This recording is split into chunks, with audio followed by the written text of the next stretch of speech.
Okay, तो अब हम लोग बात करेंगे होम टैब के अगले ग्रुप जिसका नाम है पैराग्राफ।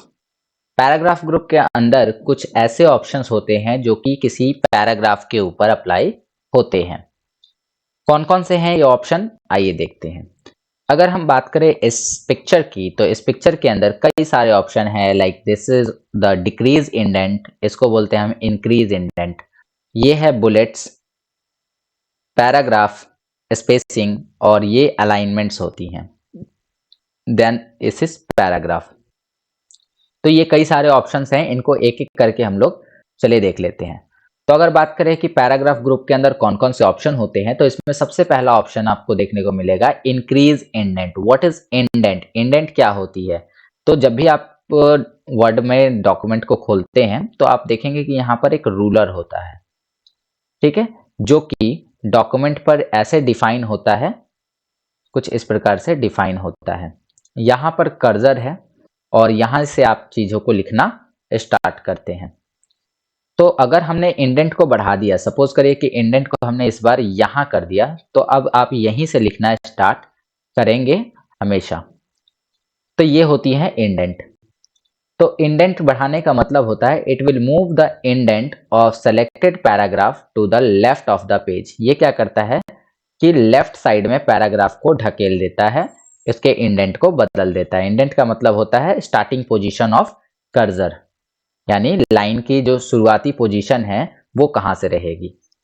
उसी तरह से हो सकता है कि आपको थोड़ा कम करना था, आपने गलती से एक दो इंडेंट ज्यादा आगे उसको कर दिया है, तो डिक्रीज इंडेंट करके आप वापस से उसे राइट साइड की तरफ शिफ्ट कर सकते हैं। इसको जब प्रैक्टिकली मैं समझाऊंगा तो आपको अच्छे से ये चीजें क्लियर हो जाएंगी। It will move the indent of selected paragraph to the right of the page. ये क्या करता है?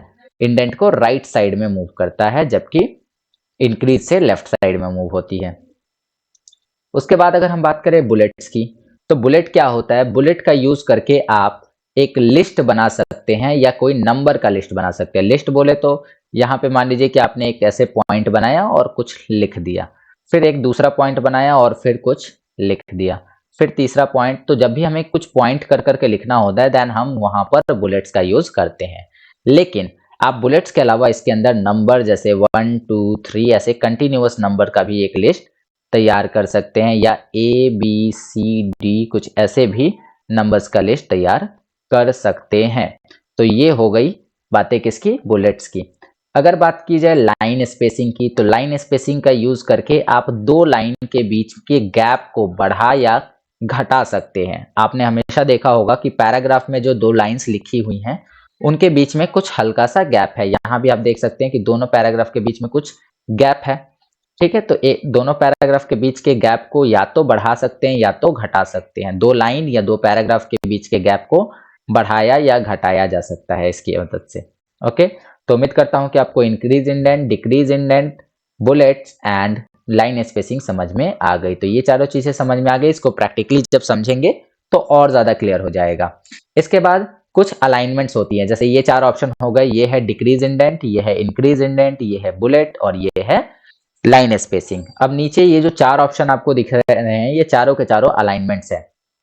कौन कौन से alignment? There are 4 alignments in WordPad for paragraph. Paragraph को लिखने के लिए 4 अलाइनमेंट दी गई हैं। कौन सी?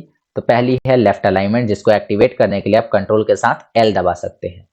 लेफ्ट अलाइनमेंट का मतलब होता है कि जब भी आप पेज पर कोई पैराग्राफ लिखेंगे तो वो लेफ्ट टू राइट लिखे जाएगी, लेफ्ट से राइट दिशा की ओर लिखी जाएगी, जिसमें लेफ्ट साइड तो इक्वल होगा बट राइट साइड इक्वल नहीं होगा। क्या लिखा है? Write the paragraph from left to right direction, मतलब बाएं से दाएं दिशा की ओर ये लिखता है। Left side is equal but right is not. इसमें जो लेफ्ट साइड है वो इक्वल होगा बट राइट साइड इक्वल नहीं होगा, मतलब लेफ्ट साइड में चीजें जो है लाइन में रहेंगी बट राइट साइड में लाइन में हो, ऐसा जरूरी नहीं है। अगर बात करें सेंटर, इसका शॉर्टकट कंट्रोल के साथ E है। अब यहां पर ध्यान ये देना है कि इसका पहला लेटर जो है वो सेंटर का पहला लेटर C ना होकर सेंटर का दूसरा लेटर E इसका शॉर्टकट बना। कारण क्या है कि कंट्रोल के साथ C ऑलरेडी कॉपी के साथ इंगेज है। तो जब कोई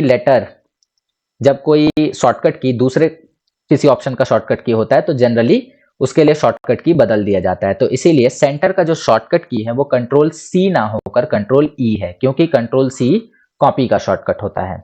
ओके, तो सेंटर का जो शॉर्टकट की है वो है कंट्रोल ई।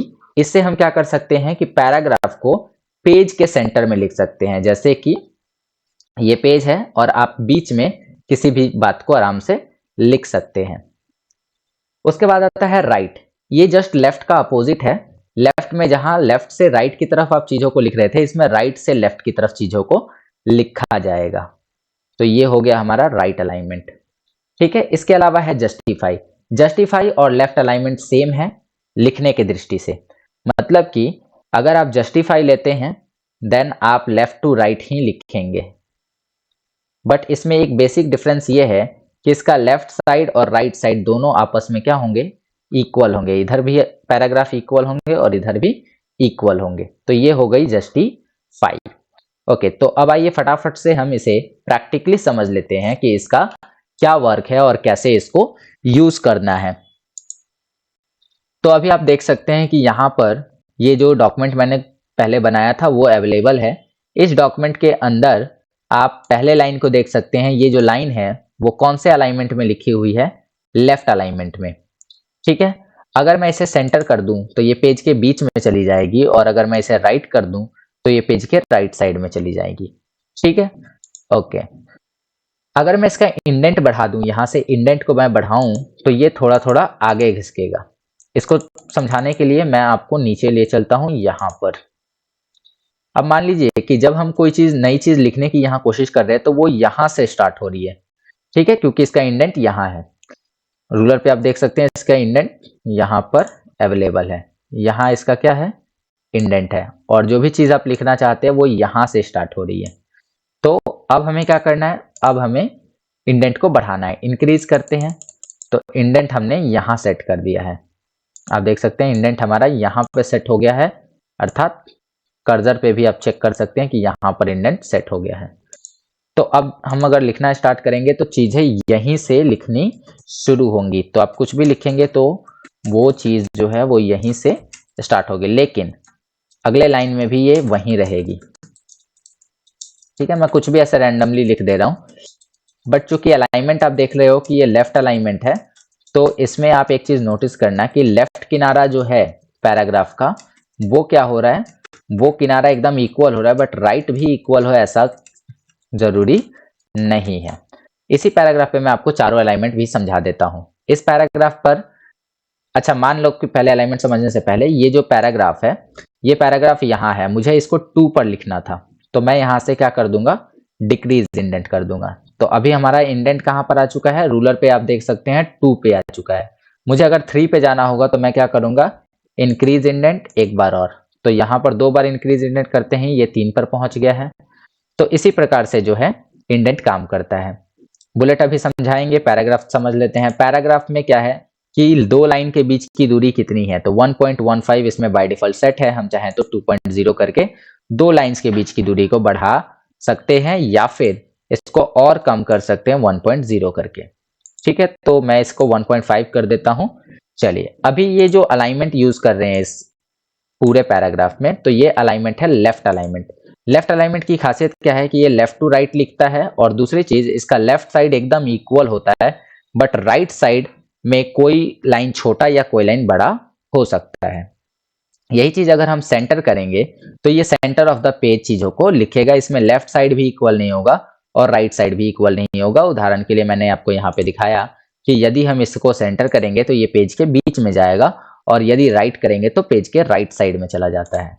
ठीक है, अब अगर लास्ट बात करें हम जस्टिफाई की, तो जस्टिफाई लेफ्ट की ही तरह होता है, बट लेफ्ट में एक प्रॉब्लम क्या हमें दिख रही है कि लेफ्ट साइड इक्वल है, राइट साइड इक्वल नहीं है। लेकिन जैसे ही जस्टिफाई हम करेंगे तो इसका लेफ्ट और राइट दोनों इक्वल होगा। ओके, और अब बात करते हैं यहां पर लिस्ट की। तो लिस्ट का काम क्या होता है, जैसे चलते हैं आगे, और अभी देख सकते हैं आप कि मैं अगला पैराग्राफ लिखने की कोशिश कर रहा हूं, लेकिन फिर भी वो यहीं से लिखना स्टार्ट कर रहा है, क्योंकि इंडेंट मेरा अभी भी 3 पर ही सेट है। मुझे इसको 0 करना है, देन यहां से इंक्रीज डिक्रीज कर देंगे, इंडेंट को 0 हो गया। अब देखिए, अब अगर मुझे कोई लिस्ट बनानी होगी तो मैं क्या करूंगा, यहां पर सबसे पहले जाऊंगा लिस्ट में और लिस्ट में से कोई एक बुलेट या कोई नंबर चुन लूंगा। तो मुझे बुलेट की लिस्ट बनानी है तो मैंने बुलेट लिया और यहां पर लिस्ट बनाते गया। जैसे मैंने लिखा कीबोर्ड, एंटर दबाते ही दूसरा अपने आप आ जाएगा। उसके बाद मैंने लिखा माउस, फिर मैंने लिखा मॉनिटर, उसके बाद लिखा सीपीयू।